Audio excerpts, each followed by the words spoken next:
Hey there, welcome to my channel. I'm Daniel Norton, photographer here in New York, and I'm here with Marisa. And this is Mentoring Marisa, episode we don't know. Whenever this comes out. So Marisa has accumulated or acquired a wonderful lighting kit from Adorama, Flashpoint lights. And it's a pretty cool little kit. We're going to be using it in future videos to, for her to shoot with her own lights. We got a request because people said that I'm not a real person, because they said this isn't realistic because a real person wouldn't have those lights. Yeah, you're not real. Daniel's I'm actually not real. So only a handful of people. All right, I'm an AI. I admit it now. A terrible AI at that, but an AI nonetheless. So Marissa's got her own. That way, it's going to allow her to practice on her own. That's the big deal here. So we went with the smaller lights. These are the Flashpoint XPLOR300. We'll put like a little ding, right? If I was good at photo editing. So these are, small, battery-powered, TTL. So they're similar to what we were using with the Pro Photo. This is where all the comments come below about how that you're ripped off if you buy a Pro Photo. So they do have a lot of functions, which we'll mess with as we go. But basically, they work the same. You've got groups and you have channels, right? So when we have the channels are used if there's lots of photographers shooting with their lights and you don't want to mix it up. Marissa's hanging out with another photographer. They've also got Godox or Flashpoint or one of these ones that uses the R2 system. You can be on different channels. So we're not going to tell you what channel Marissa's on so you don't mess with her. And then groups are basically when you want to have different lights in groups in your shoot, right? So like, for instance, when we were using earlier, this was our key light. This was A. We had this one in B. And then this one was C, even though we didn't use it. And we see that here if we turn it on. Oh. Right, easy as that. So C is the group. Or C is the light. C is the group. Okay. Right. So this is group C. It's on channel we're not going to say. And it's in TTL. Right? This means that it beeps. There's a lot of other funky stuff. You can go into the menus and do functions and such. We're not going to worry about that right now. I recommend when you get new stuff, just leave it the way it is until you want to learn. So basically they come with this kind of built-in reflector, but it can come right off. And it does have its own little mount. Which is almost like a Bowens mount, but tiny. They also sell, which I did not get for you yet, an adapter to bring this up to Bowens, but I figured I would get stuff that works with these lights. Makes the most sense to me to start with. You can use them just like this with the hard light, or we can mess around using umbrellas and stuff. So the kit comes with a few different things. The kit's actually 2 lights, and I'll put a link to this exact kit if you guys want to pick it up in the description. But I had an extra light that I was using, and so I gave it to her, so I've got 3. And also we got an extra softbox, or beauty box, whatever you want to call them, which we'll go through. So here's one light here. Oh, by the way, you adjust your little dials here. So we're in TTL, so so we're not going to adjust anything. But if you hit mode, you can see your power as at 100, 256. This number below is your flash duration. So remember, flash duration is, I know, right? Super short. So the bigger the number, the shorter it is, right? Because that's a fraction of a second. So if you want to stop action, you can do it really easily with this because that's 10,000 right of a second. And you can adjust, when you adjust your power, you see it gets slower because the more power you output from your light, the slower the flash duration. So when we're all the way up at full power, you see our flash duration, not great. But you know what? It's fine for these. So you want to keep that in mind. If somebody's jumping up and down, you want to make sure that you're not going to go above, let's say, quarter power to make sure you can stop the action with that kind of flash duration. Gotcha. But if you want to stop like a water drop, like water splashing, you'd want to have these lights turned way down so you can get that crazy flash duration. And this is true of all lights for the most part. Would this would freeze motion? Oh, heck yeah. Okay. Yeah, 1/10,000, that's effectively your shutter speed. So maybe we'll do one. If you guys are interested in that, and if Marissa's interested, we'll do something with maybe food. We'll do splashes. Does it matter? Okay, so say, like, when we take a photo and it's black, even if like there's lighting in the space, and so all the light is coming from the flash. Say, like, we had a low shutter speed on the camera, but then it had this very fast flash that was the only thing lighting in the space. Would we be able to freeze motion there? Yes, that's exactly what we would do. And in fact, that's how you do things like pop and blur, right? Oh. Because you can do a pop from this, it'll freeze the action, and then you could like add a constant light or something, or drag the shutter. Huh. Yeah, this effectively becomes your shutter speed. If none of the light in the space is affecting your shot. That's super important because sometimes people look at that and they go, well, yeah, that's my shutter speed. But if I'm shooting at f1.4 in here and I can see the room with no flash, you'll still get a blur if you have a slow shutter speed. So yeah, that's what that's for. So you can kind of get a judgment if you're trying to do stuff. But it's just a rule of thumb, guys, if you don't have lights that show that, the lower the power is on the light, generally the better is at stopping action. So keep that in mind. And again, it shows up there. It's totally fine. You can control these, of course, with the remote. I think your remote is right there. They are TTL. So if you, is it on? I don't know if it's on or not.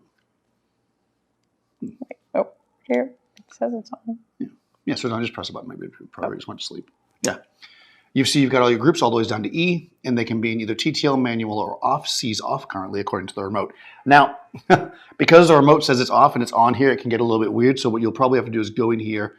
You can do it one of two ways. I can just turn it off. And then we could go back. I think off just means that it's not going to... Off doesn't mean that it's it's off. It means it's not going to fire. It means it's asleep in a sense. Does this is what means off? No, that's the modeling line. So the dash. Yeah, dash. Yeah, so hit C. Yeah. That means it's not going to fire if you fire the remote. So press the test button, which is this little lightning bolt. See, this didn't fire, those did, because it's off. Perfect. Now, if we want to turn this on, we just hit mode once, TTL, and then mode again if you want manual, and then again if you want to turn it off. There you go. So you can adjust your stuff that way, just like you can any other light. Once you're in the mode, like go back to turn it back on, put it on TTL. Okay, you can see here that it says 0.17. If you turn this little dial right here, see how there's a dial around the set button? Oh. Yep, that adjusts the power. Okay. Easy as that, right? So you can, that's for your TTL ratio, and it also is the same for manual. All right, so that's the basics of it. There's other features of this if you guys want to see them. I think this one can do multi-pop, which is really fun, where it goes like pop, pop, pop, pop, pop. And we'll probably try that for a shoot, but not right now. So would that be like if someone's like moving a lot, kind of? You do it, the classic shot where there's somebody throwing a ball in the air and you see the ball multiple times. Oh, okay. Yeah, cool. That's the classic multi-pop shot. So, get this working.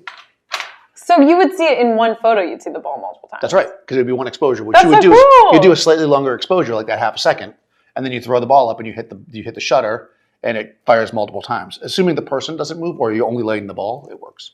It can get a little funky, and maybe we'll do a multi-pop if you want. We've done it before for Adorama, like in different ways, but we'll do it here. That's really cool. It's a fun thing. Let's talk about the accessories, though, that we've got and why we might use each one. And we'll kind of go through them quickly. If you guys have questions that I don't cover here, put them in the comments. And if you have questions, obviously, you're right here, ask me. This first thing is a 25.5-inch glow easy popper or something it's called. Again, I'll put the links and stuff in this. It says on the side what it's called. So this is basically what they call a parabolic box. So it's parabolic because it's supposed to be completely even. It's kind of basically like an umbrella, but with a lot of ribs. What these give you is very, very even light distribution when you're kind of letting your light, when your light goes forward. You sometimes see people talk about parabolics, like Broncolor paras. Those are different. Those are focusable. This is not. All this is giving us, or what this is giving us, is very, very even light, which is good, right? Even light is good. It's white on the inside, which is nice for portraiture, so you don't get too much shine, but it also comes with diffusion. Right there, if you want to put diffusion on. Shoop. Yeah. And then we'll probably like fast forward. So there's lots of reasons why you might want to put diffusion on the front of your box. A box like this. This is already pretty even, right? A lot of times you put diffusion on a box to even it out, and it will make it even more even. So if somebody gets real close to it, you probably want the diffusion on there. It's going to make the light as even as possible, right? You will get less of a hot spot, basically, because this front part becomes the light source. That's the main reason why I would use it here. Also for reflections, it'll look better. So, or if obviously for the same reason why I use any diffusion, if somebody has a highlight, right? Skin is really glowy, highlighty, diffusion. If you want to control the spill, we have a grid. This all comes with it, by the way. Do you want me to put the grid on? Yeah, go for it. So the grid is basically there to narrow the spread of light, right? So this is going to give us a lot of control if we want to do more kind of dramatic portraiture, that kind of stuff, or if you, even product photography. But the other thing the grid will do, even if you don't need to narrow the spread of light, is the grid will add contrast.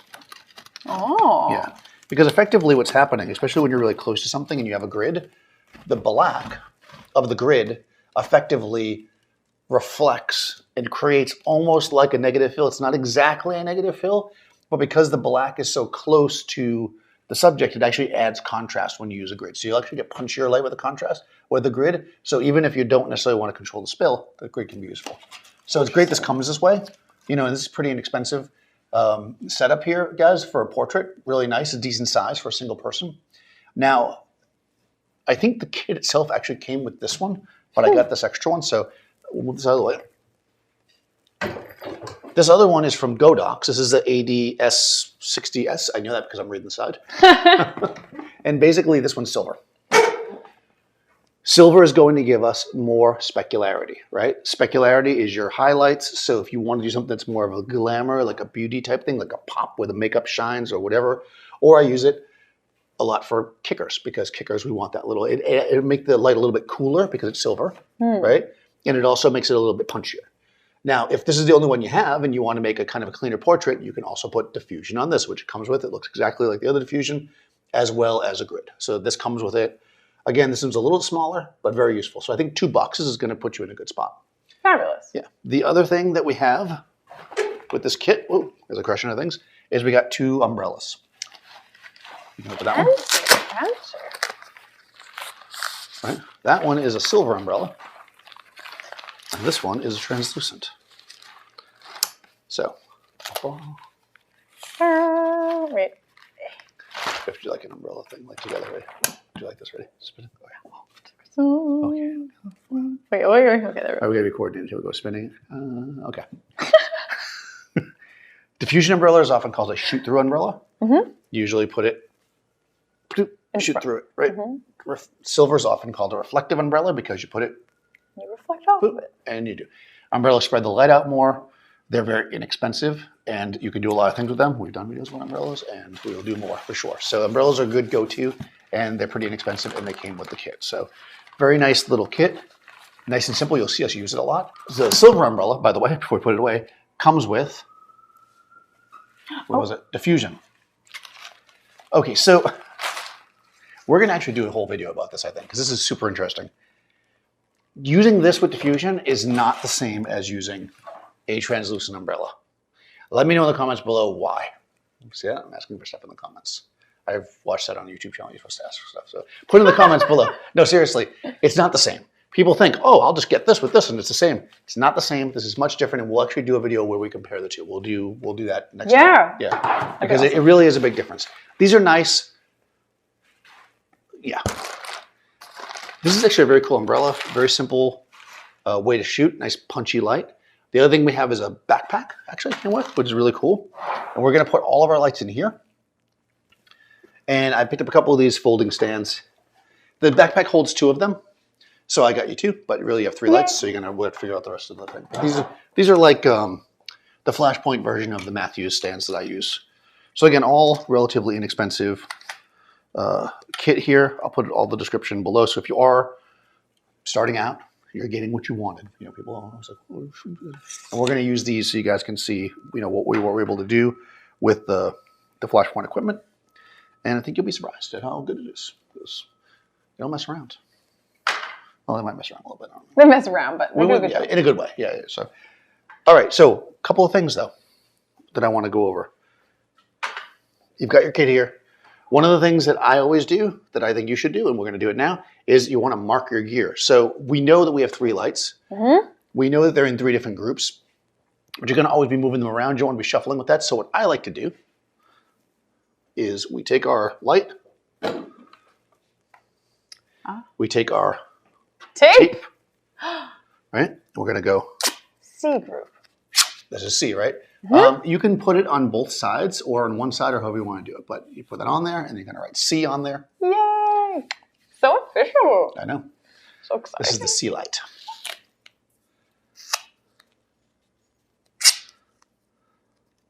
Don't worry, we're not going to do every one of them. I'm just going to go over the thing. So you always do the light, and then I would also do, this is something people don't think of, the battery. We always want to put the same battery in the same light. Or not. But this way we know when we pull the batteries in and out that we're using them consistently the same. If we're having a problem, we can track it down easier. So we want to mark the lights. We want to mark the batteries so they're all the same.